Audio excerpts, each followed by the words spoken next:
Let's pray that I have a little bit more success today with my farm updates than I had yesterday. So first of all, the sheep are currently out on our wetland easement, which was an easement that we had inherited when we bought the property, but it's about the time where the pastures need a little rest period. We have not solidified a solar contract yet, unfortunately, but if anybody's located in New York and knows of a solar farm that needs a grazer, hit me up because my sheep are very well trained to electronet and I would be willing to entertain that idea. This is an easement that we inherited, and that means that somebody else got paid for it and we now have to follow the regulations with it.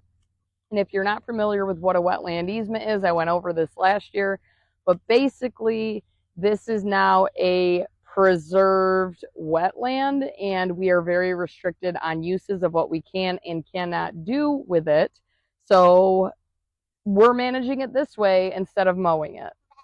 And I'll show you why in a second, why solar companies would prefer to have sheep graze instead of using mowing machines or contracting a landscaper to maintain it. Up until last year, we had actually mowed the easement with our ancient farm awl. It's actually my husband's tractor, and it was just a pain in the butt.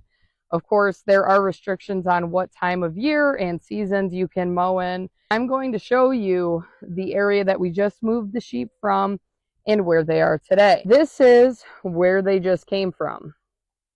This is where they are now. You can see that they did trample this down quite a bit. We leave them on here for about 2 days normally, depending on the size that we make of this pasture.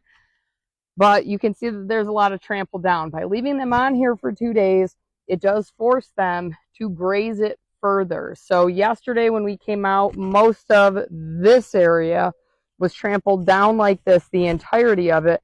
But they went through today and picked it pretty clean. You can see there's some stubble there, but there's not a whole lot of leafy vegetation left. In our instance, this is more advantageous to us, and it didn't occur to us until last year that we should try doing this. I had an internship on a sheep dairy in Vermont, and this is what they did. This was how they grazed their sheep, was using the electronet, and every day you're moving, or every milking, I think, because it was a sheep dairy. So I think we were moving them every time we milked them.